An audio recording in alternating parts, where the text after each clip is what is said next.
Hello everyone, very welcome here to our last session for this year from the Project Management Intelligence Meetup group that we run on a monthly basis. Thank you for tuning in. My name is Markus Glovers, and if you actually attended previous meetups, you probably would expect my co-host Nicolas Rohrbach here. He is unfortunately sick today, but we hope to have him back next year for our next session in January.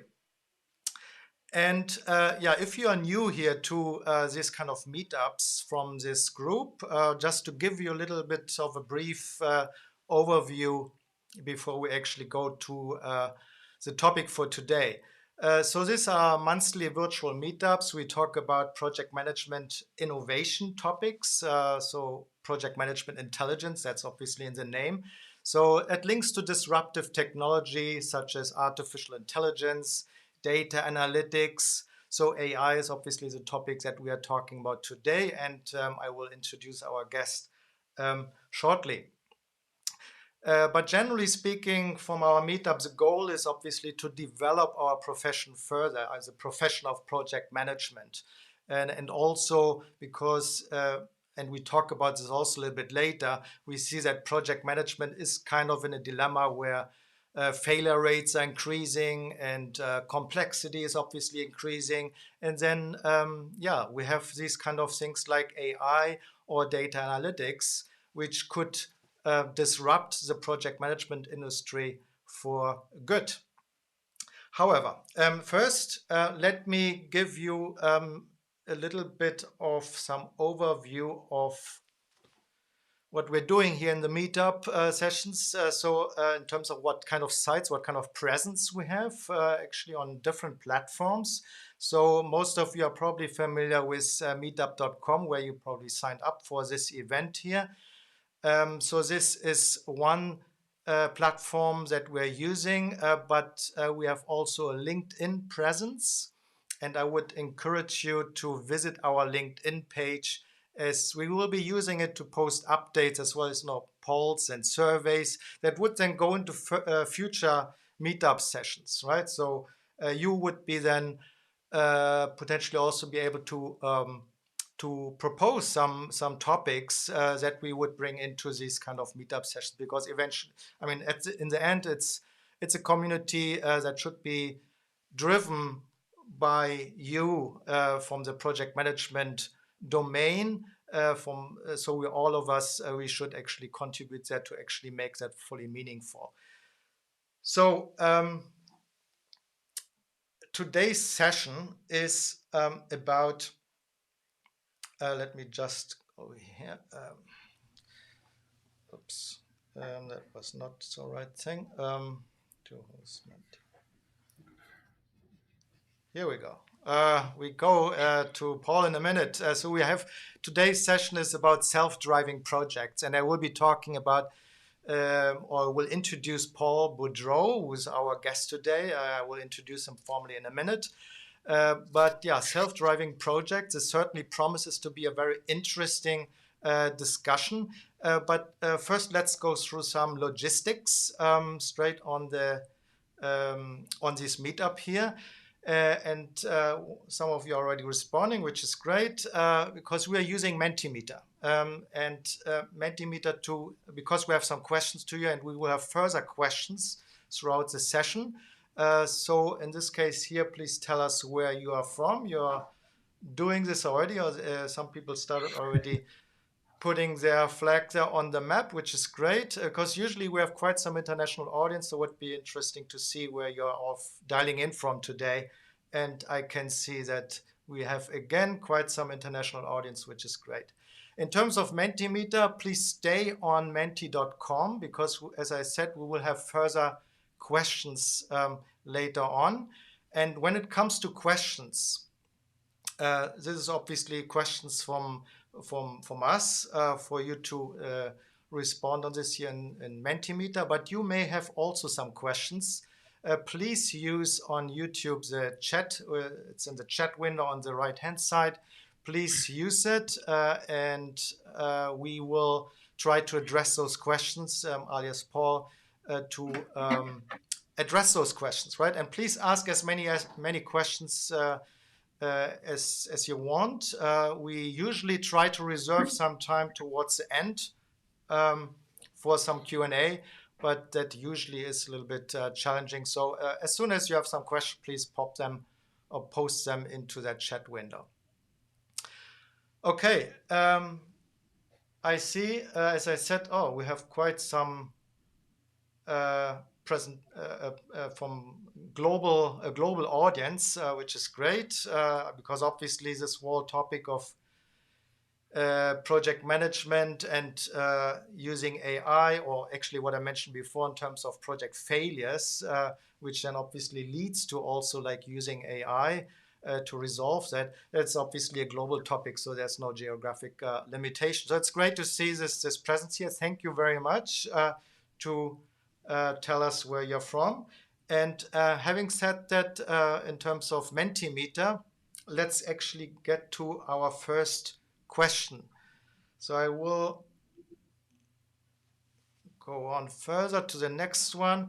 So the question is, before we get into the discussion with Paul, and I'm sure that Paul has also some opinion about this, the question is here, how do you see the impact from AI in project management in the next 3 years? Because now we have often quite some different opinions. A lot of people think that no, that will not fly, that's not going to happen. Others say, yeah, this will basically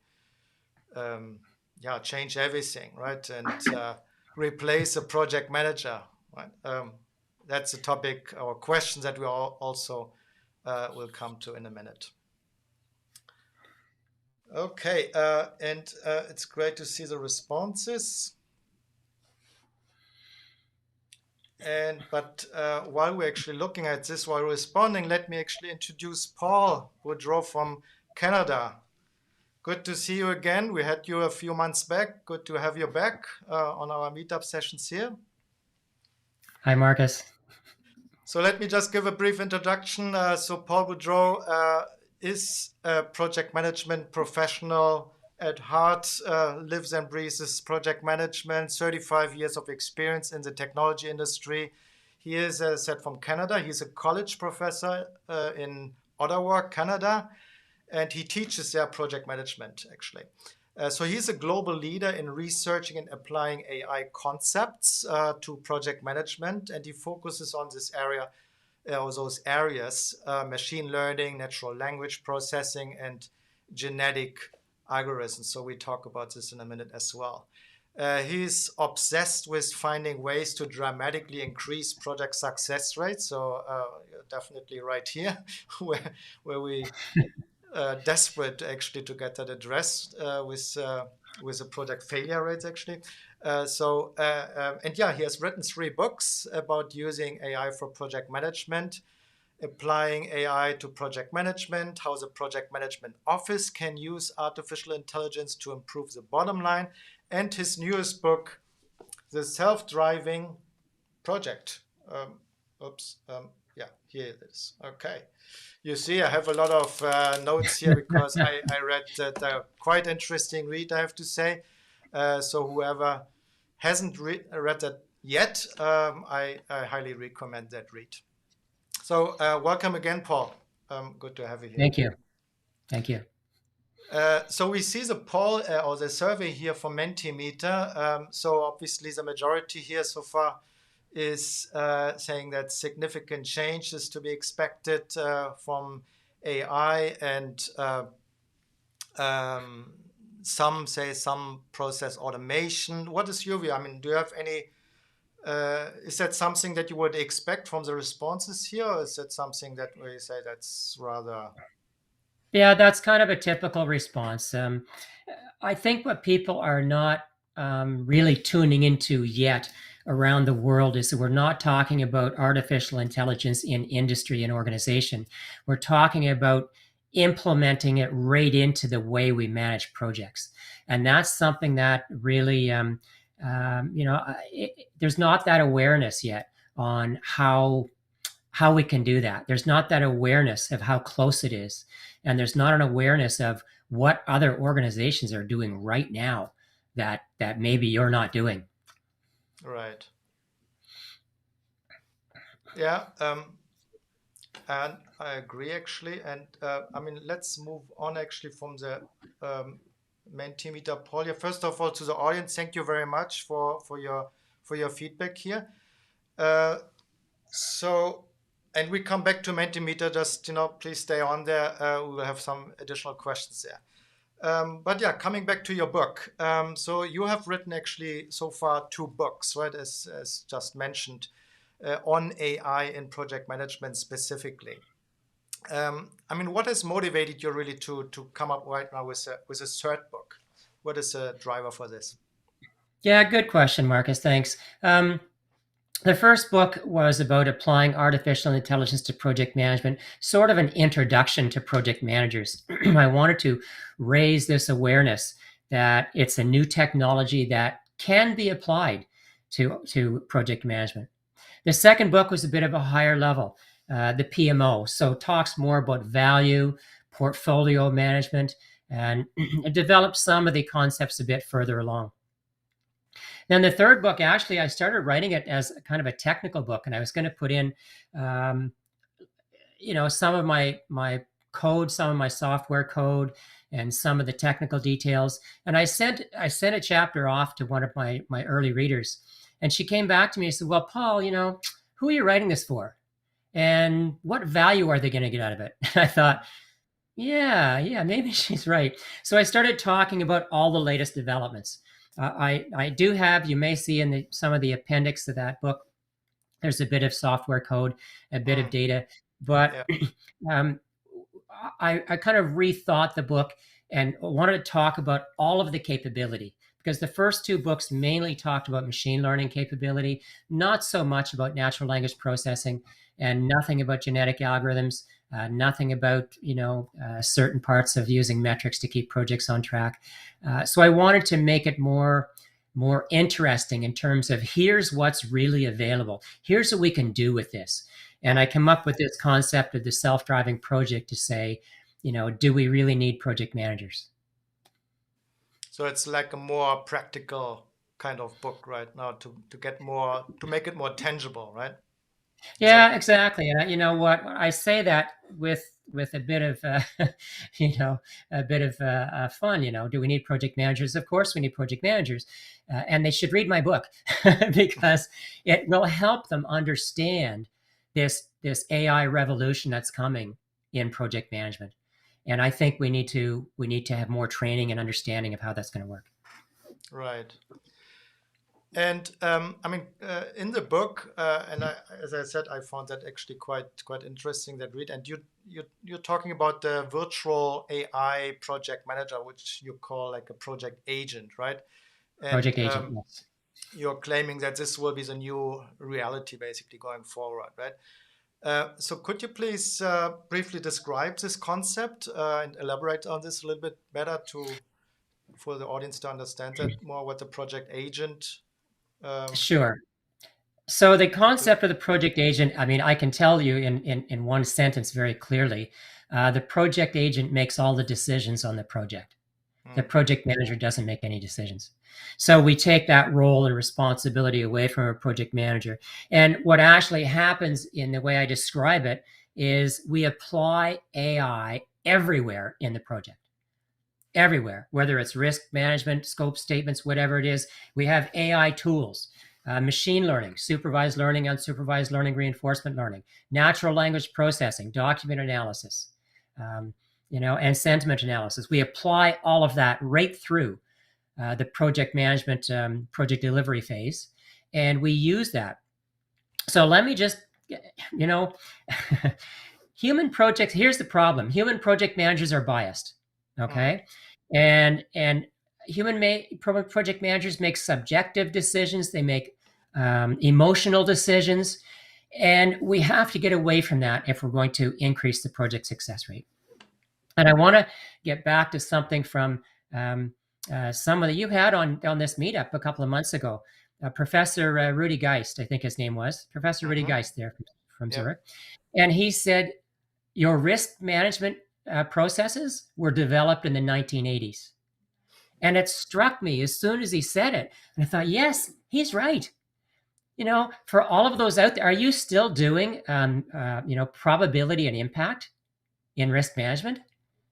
That was developed in the 1980s. Like, are you still watching movies on VHS tapes? Or do you know what a VHS tape is? Do you know what I'm talking about? It's old technology if you're doing that way. And the other concept that we have in project management, the critical path, and don't get me wrong, okay? I love the critical path. Critical path was developed in the 1960s. Yeah. The 1960s for the US space program. And it's old technology. It's like a red line on one of your MS project displays, right? And I attended one of the a vendor seminar a couple of weeks ago, and they described it. They described it quite well. That red line doesn't tell what is a critical path.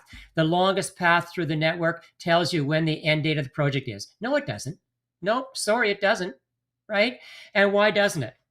Well, because you don't know if those tasks on the critical path still have all the correct durations based on the historical data from all the tasks you've completed so far in the project.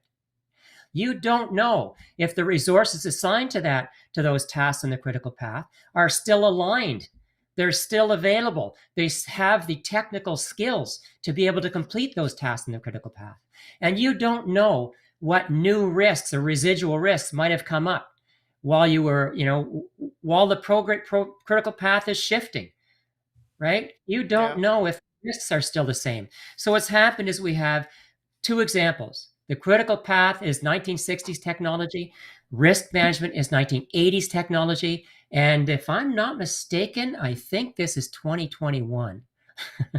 So, not a good year, not a great year. But, so when I talk about the project agent and humans not being biased, I'm also talking about taking this technology and the capability of this technology and using it to make projects more successful. That's great stuff, and I actually agree fully that a lot of stuff hasn't happened for many years, right? In project management, as you say, we use kind of very old models or concepts, right, which we need to adopt or adapt basically to a new reality. I agree. And you also propose some steps in your book for project delivery, right? Which are prevent, predict, and resolve. And you would apply this then to these different challenges. And you just mentioned like risk management and scheduling as well, quality assurance, etc. Stakeholder management is also another piece, right? So can you explain a little bit more detail how this actually would work? Sure. My three concepts: prevent, predict, and resolve. So the first one, prevent. As project managers, we try to do this, but we don't have the tools. We don't have the right tools to do it, and we don't have the time. And technology is going to change this. So prevent means things like we have more honesty in documentation. I call it honesty in project management. Some sponsors or customers will say, "Oh, we want to do this. Here's the scope statement. Let's get started right away." We know that as project managers. What do customers want to do? Get started. Get do it. Do something. Well, we know as project managers that planning is very important. And part of this prevent is to use things like natural language processing tools to go through these documents to make sure that we've got at least a good chance of succeeding before we begin. So we want to prevent problems and minimize variances. The predict, I do that based on machine learning tools, supervised learning and unsupervised learning. And what happens is we want to know if something's going to go wrong before it happens. It gives us more time to make a correction, make a course correction, and keep the project on the right path. And the final one, the resolve function. Well, the resolve is about making decisions. So we know, that there's always going to be issues on a project. Using AI, there will be fewer of them. We've minimized the variances. But how do we resolve issues? How do we make a decision? And we use machine learning tools to make the best decision, not just a decision, but we use machine learning technology to make the best decision to keep the project on track. Good point. but coming, and we mentioned also, or you mentioned also, resource management, especially in your book, as part of some of these challenges, right? And you Yeah. mentioned that AI-based tools, so let's say this project agent, can then determine task requirements and match that basically up with the skills of project team members, right? And then automate this whole allocation piece and optimize those allocations. So my question would be, um, considering that specifically like people skills and the capabilities are usually like a mix, I think, of like hard skills. So what we get basically from a textbook, what you learn in university, etc., right?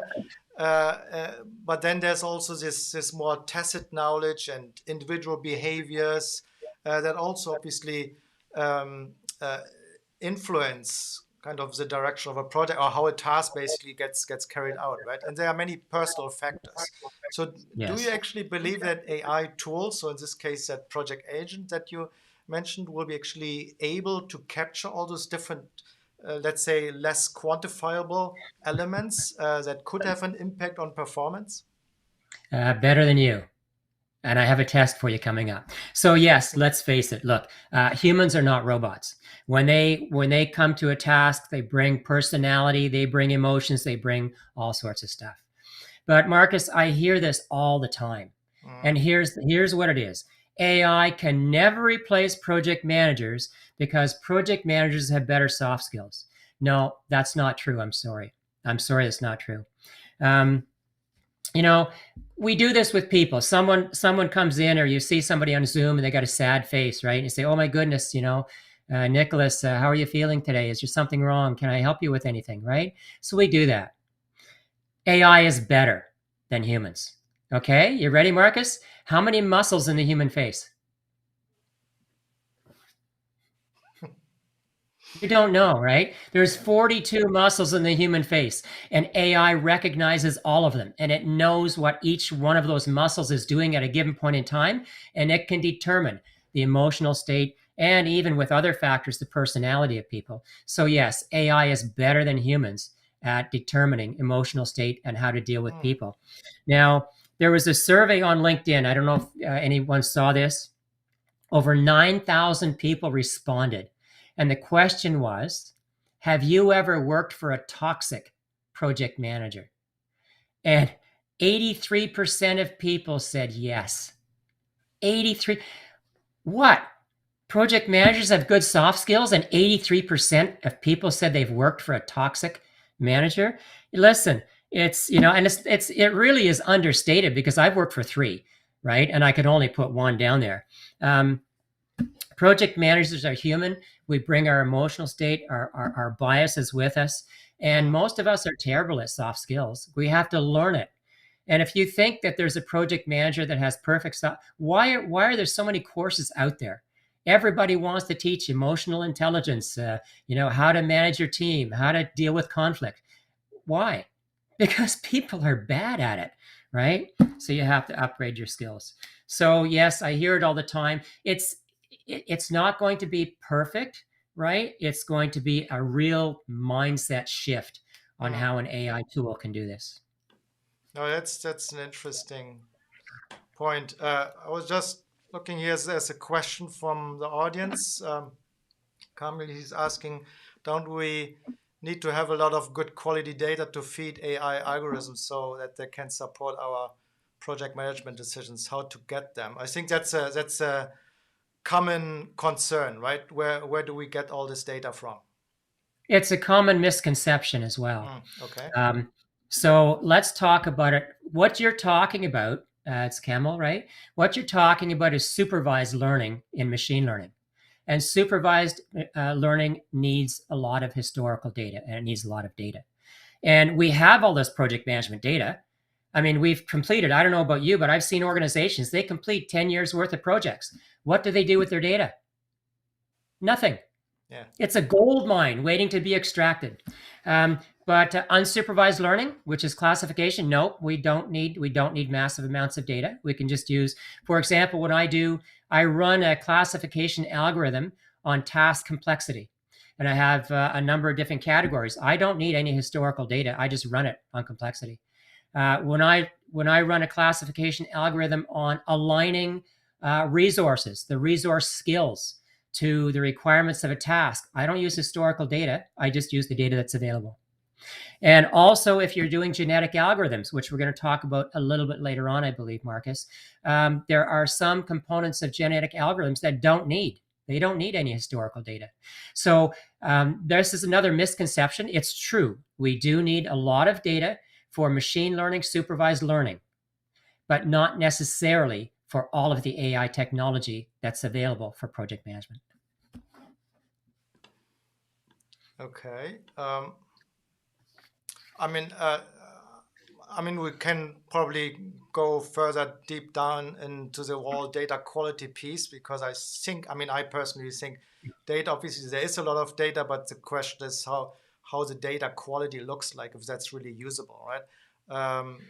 That's my experience, right? Because there's a lot of data out there that got captured, but is in a state that is requires a lot of wrangling, etc., actually to make it Oh usable for yeah, AI, right? yeah. There needs to be some data wrangling, data cleaning.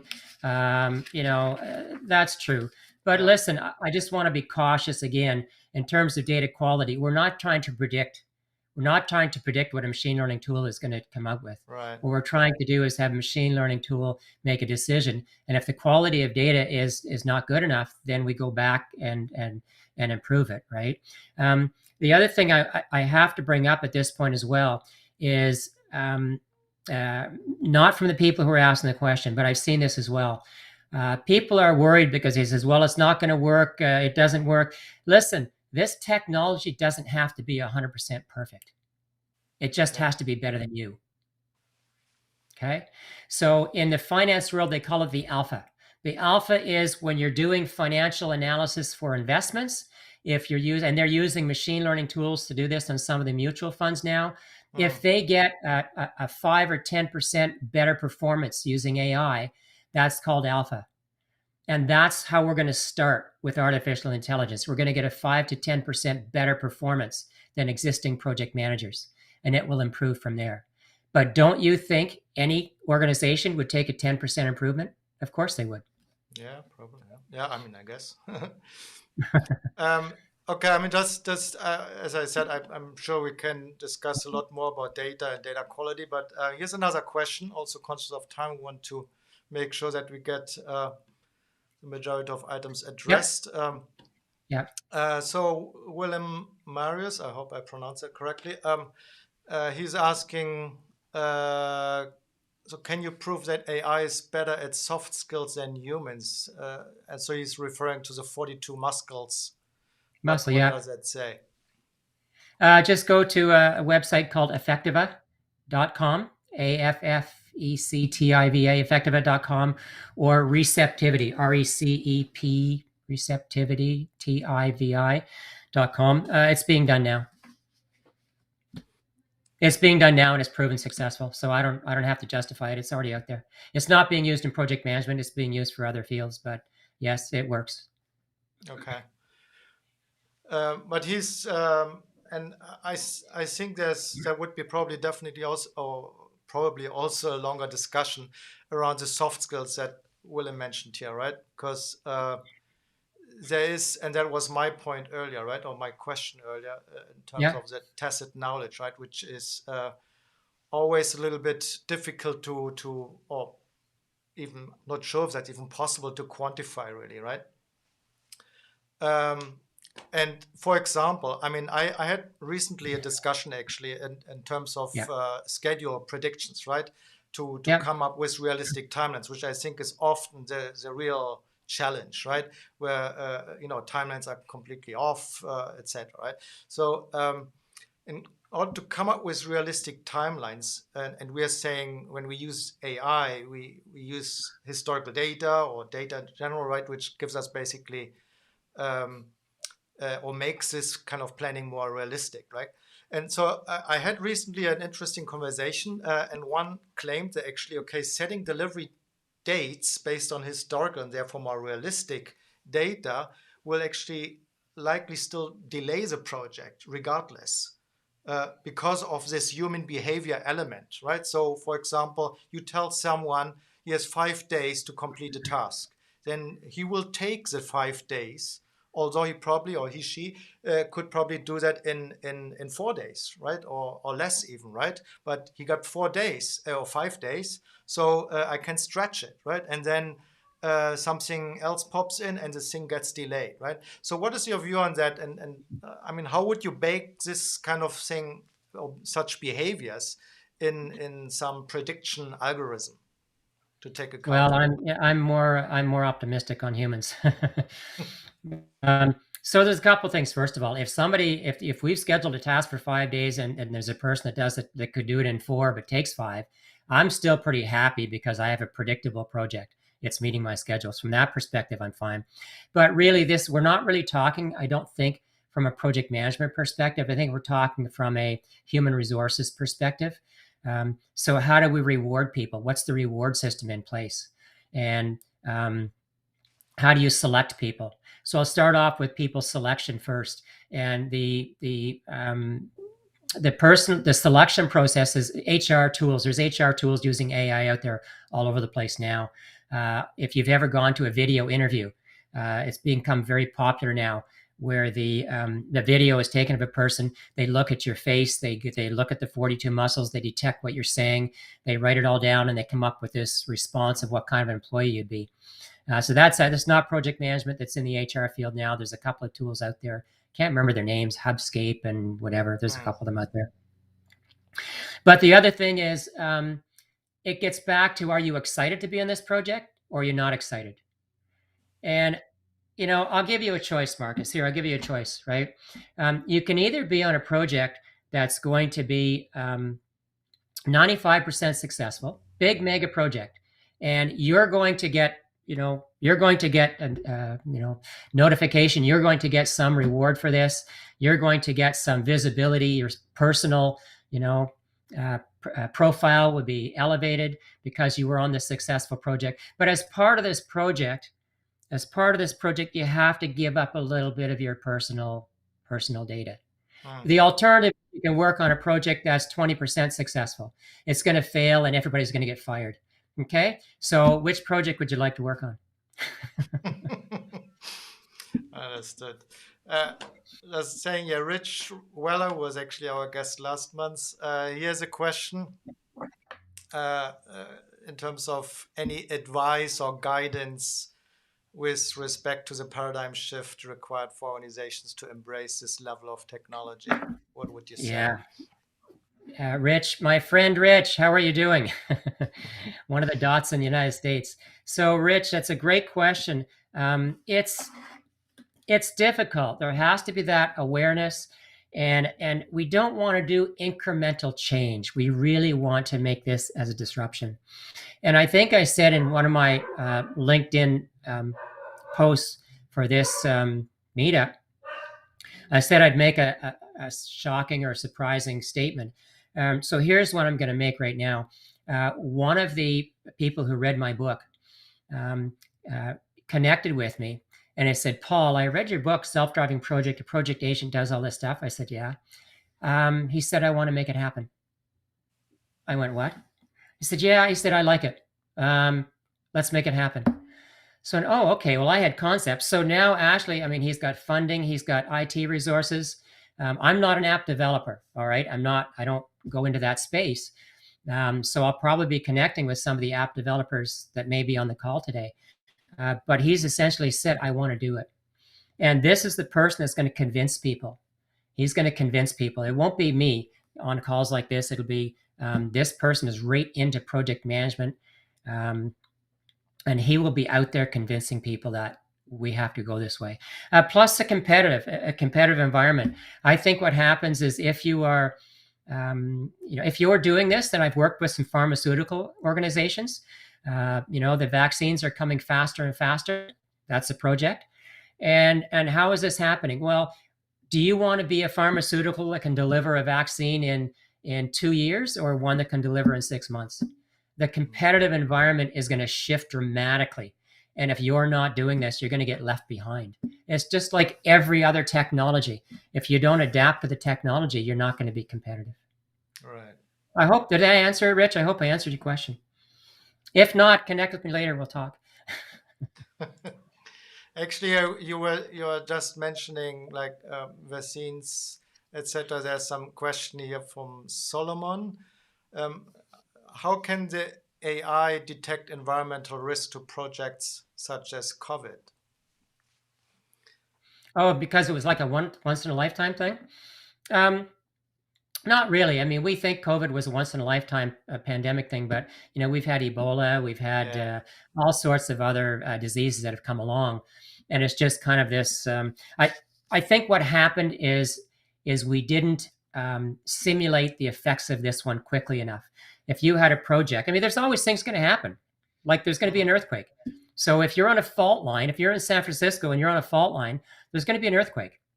I mean, it's how quickly we can adapt to it and how we can bulletproof our projects so that any of these types of risks are minimized. Again, minimizing variances. Hey, I never said we're going to have 100% success. I said let's get to 95. And can I talk about metrics? I don't know if I want to. Can I talk about metrics here? It might be a good place. Solomon, you brought this up, and in the book, I talk about a new way of capturing metrics on the project, and it's called stickiness. For those who aren't familiar with this terminology, it comes from the world of entrepreneurs. And the world of entrepreneurs who are developing a product, they want to retain their customer. And so if they're developing a new feature or a new software rollout, they ask themselves, well, what is the factor of stickiness for this? Yes, we're gonna bring in new customers, but we don't want to lose any of our. We want to have our old customers, our existing customers, never ever leave us. So they use this thing called stickiness, and every time they roll out something new, they evaluate how this factor is going to affect their existing customers. And so I talk about that in the book, and I say we need to have some factors of stickiness, and that is identifying those factors which will are the most important to keep the project on track. Now, I know if I have any students here, I teach earned value management, CPI, SPI. Yes, they're valuable statistics.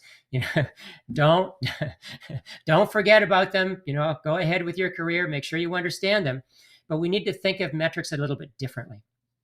So, for example, maybe a sticky metric is, how well our resources are aligned to the tasks that are remaining in the project, and monitoring that factor very closely. Maybe monitoring something like probability of the number of risks that are going to occur over the next time period, like 4 weeks, 4 months, whatever it is. And what I'm saying here is that our standard dashboard and our standard metrics, okay, we look at them and we try to make a judgment on the project, but let's have a new level. Let's think about things a different way. And that different way is thinking about what are really the crucial metrics? What are some different metrics that if we monitor this and keep this metric on track, then our project becomes more resilient. Right. Thanks, Solomon. Good question. And we have one question about algorithms, and you mentioned it before, genetic algorithms.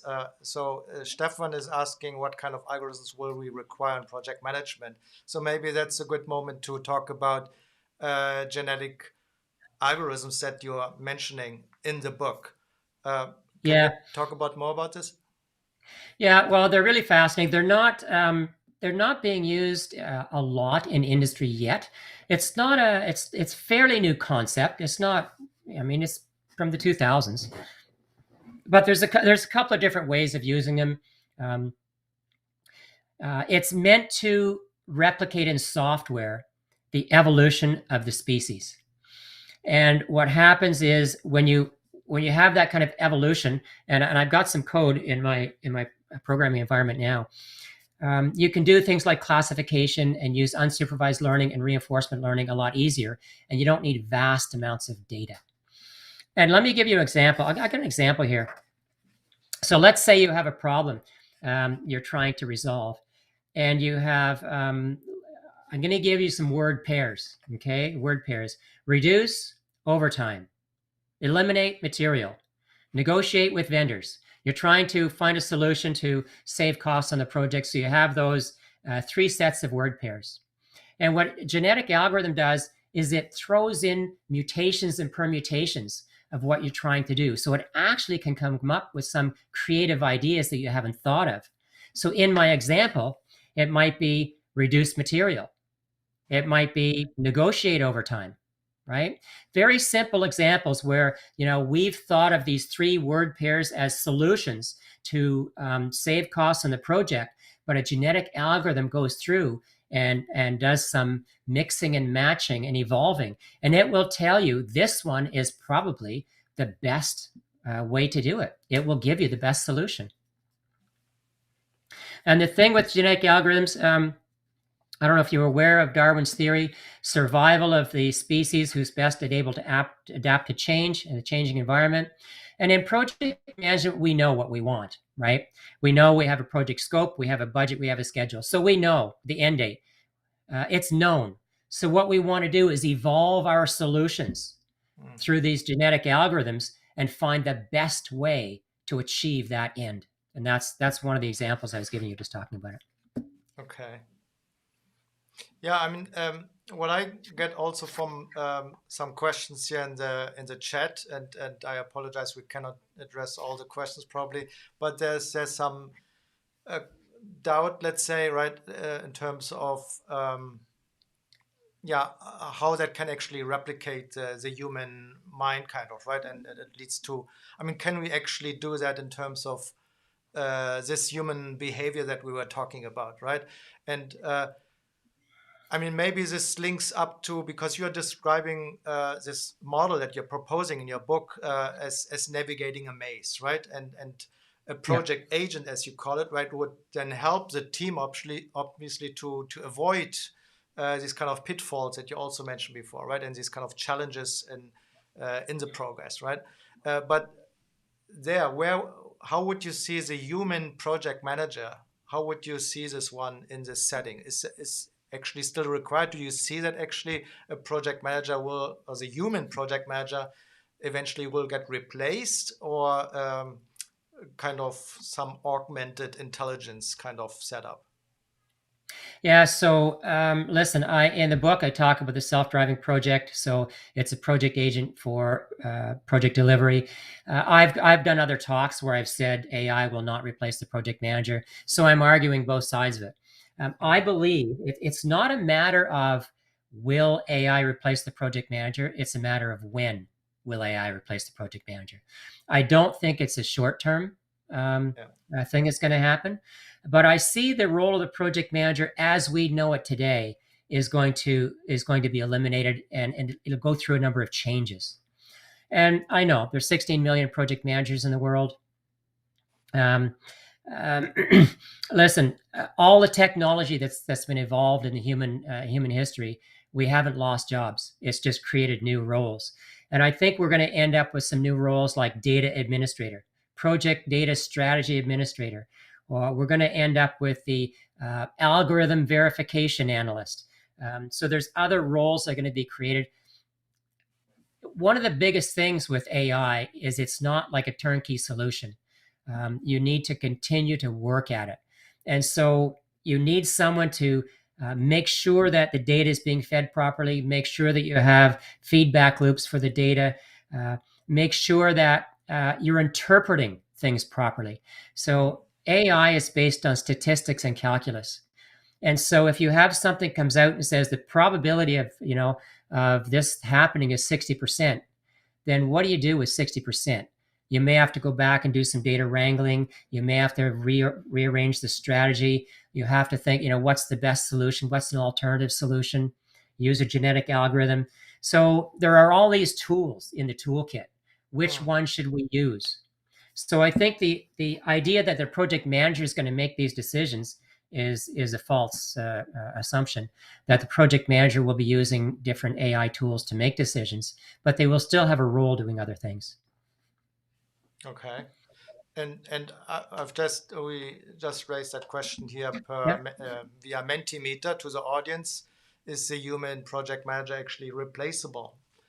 Um, so far it seems like no one is really thinking that uh, that AI will not have an impact or will um, Kind of small. I uh, can't read it.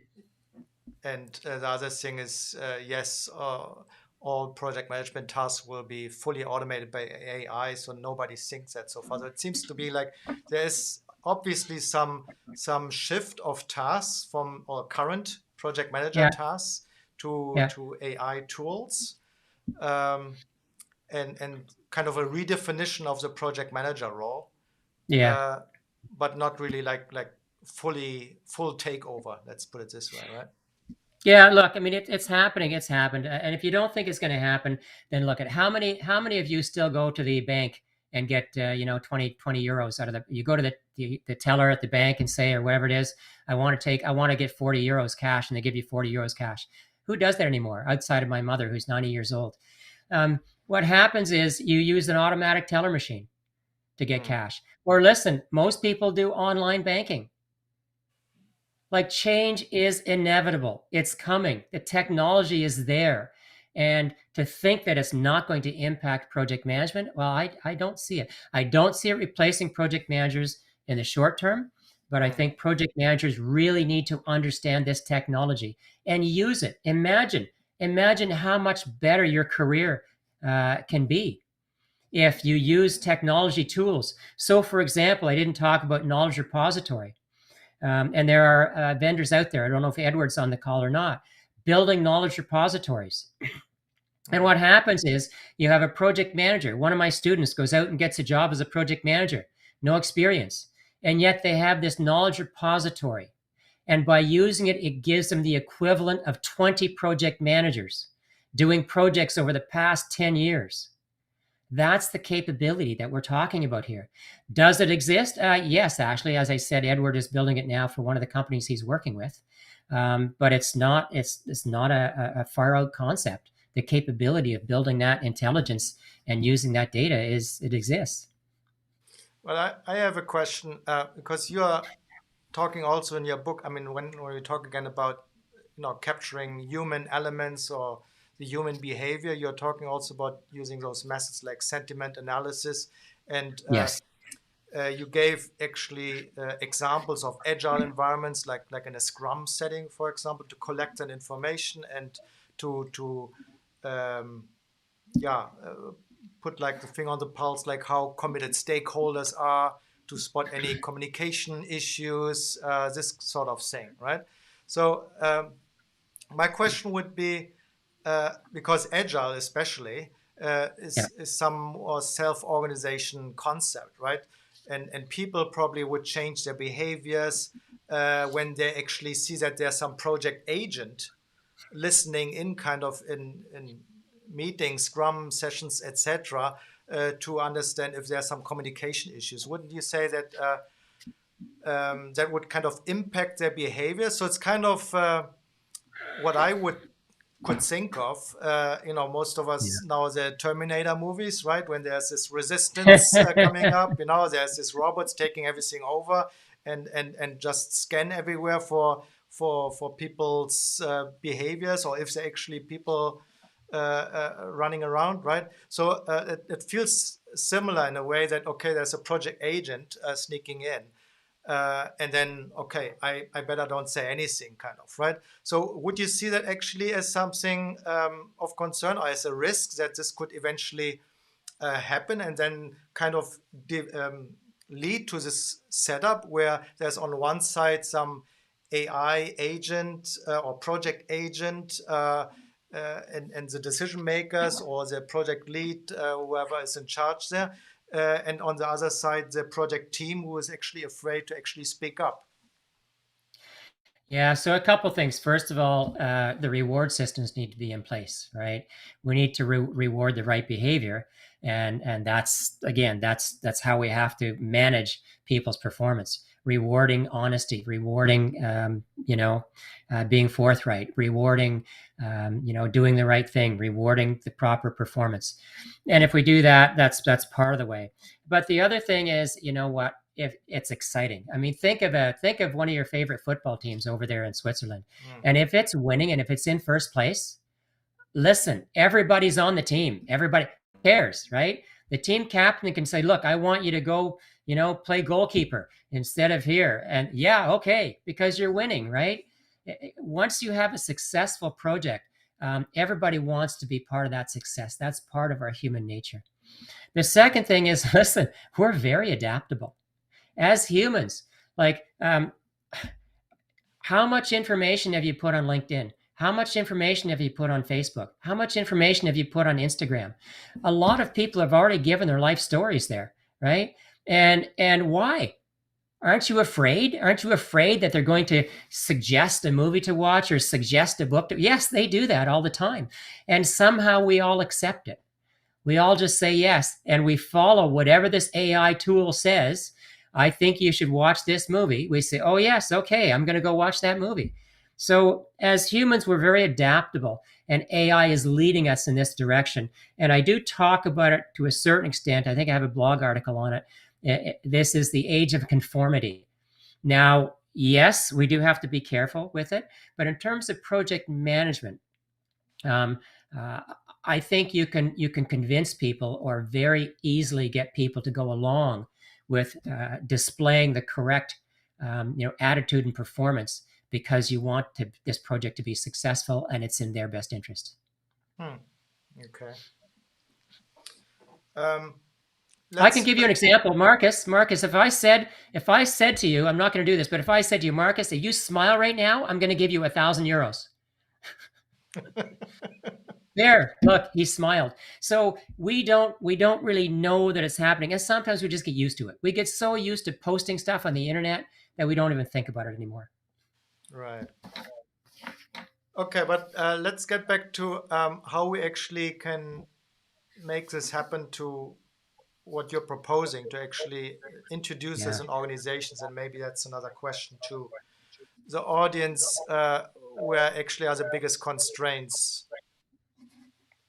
you would see from the audience in your organizations that would actually, yeah, provide some roadblock to AI in project management. So we have here limited understanding, not seen as a priority, unsupportive, cost, data privacy. There are probably a lot more items that could be brought in here as resisting What? forces. Yeah. Let me talk about cost. We haven't talked about cost. Yeah. Listen, IT costs are pretty cheap these days, right? You want to buy a Zoom license, it's on a subscriber basis. If you want to use streaming YouTube, it's pay per use kind of thing. So the cost can be very low or very high, depending on how much your organization can afford. What was the other one, Marcus? I can't see them all here. The writing's too small. Uh, Unaware. Yes, I I understand mean, that. the one which has the highest votes right now is limited understanding of artificial intelligence in the organization. Yeah. There's a lot of misperceptions there. But what I've seen is that I dealt with a multinational organization it's out of Germany actually, and Mm, the director of the PMO. They had 26 regional offices around the world. A global multinational international company. They built things like electric shavers and drills and things like that. And he asked me to do a workshop with his PMOs. And so I mm, went at 26 PMO leaders, and we had mm, this workshop. And yeah, so there was a few of them were just skeptical. No, it's not going to work. I'm not interested. But then a few other ones were what I call champions. And the yeah. champions are the ones that say, yeah, I think we need to go in this direction. And I talked to the director of the PMO and I said, the reason why I brought this up, I talked to him, I said, well, do you need any help doing a value statement, building a business case for implementing this? And he said, no. The CEO of our organization has told me, go put AI into project management. We need to do better. So people see it as a competitive advantage. Okay. Yeah, I mean, the question is how to get to them, because I mean, I see this also. I'm not sure if that's the pattern somehow, because I also read about digital transformations in general. There are a lot Yeah, of failure yeah, rates, or organizations to become data driven. That yeah. is really not really happening to a degree that you would expect Yeah. usually. Yeah. So there are a lot of either misconceptions or some cultural clash of some sort, Yeah. and that may apply to AI as well, don't you think? Yeah. I didn't say it was going to be easy. I Yeah. didn't say it was going to be easy. But listen, let me give you another example. So some of the tools are very easy to use. Natural language processing. I'm currently working with the Canadian government. And what happened is the Canadian government had this project. You won't recognize it if you're not from Canada. It was to consolidate a bunch of software, and it, $300 million. It cost them 900 million. It was like 6 years late. It was a disaster. Mm, Okay, so now what's happened is they're starting a similar project, and what are they doing? Paul, do you have natural language processing tools that can help us not do this again? Yes, of course. Of course, we have mm, tools. So we're now actually going through some of the documentation. And I get back to this honesty in documentation, accuracy in documentation, right? Completeness in documentation, comprehensive scope statement, right? Are you really going to do? Are you really capable of doing what we're trying to accomplish here? And this is just the very, very early stages, beginning of the project. And so far, from what I've seen, they love it. They love it. If you're in an organization and you have overspent by double or triple the original budget, mm, why aren't you looking at new technology? Okay. mm. That's my challenge to you. That's my challenge. I'm available for presentations. I do this free because I'm trying to sell books, but not too many people are buying them. Okay. So yeah, we're coming to an end of that session. I'm sure we can talk here for hours, and we have a lot of questions actually in the chat, but obviously our time is limited. Um, but I Put up mean, the based last on, slide. Put sorry. up the last slide, Marcus. Yeah, right. Give me a So second. for the questions in chat, if anyone would like to connect with me and ask their question, I'm happy to answer any of your questions. Either send me an email, connect with me on LinkedIn, go to my business website, stonematterconsulting.com. And I don't mind answering questions if we didn't get a chance to answer them here. Yeah, so here again, your contact details.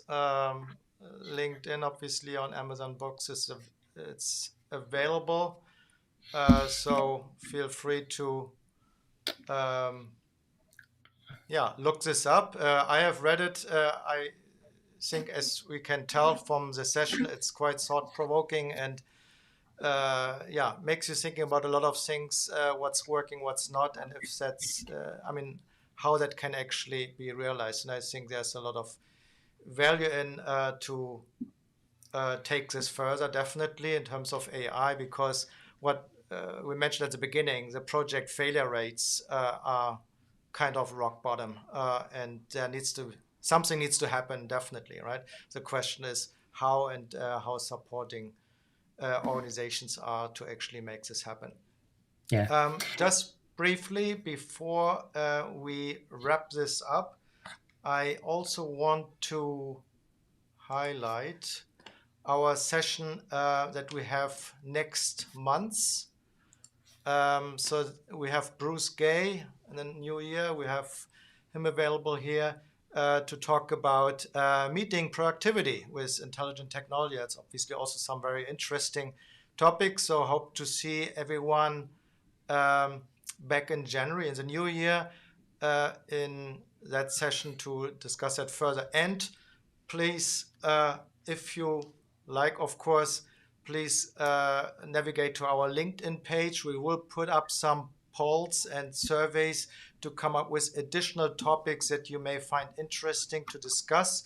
We have realized today there are a lot of interesting questions, obviously, or and some debates, which is definitely helpful to drive this whole thing further in terms of innovative technology and bring the project management profession basically back on track.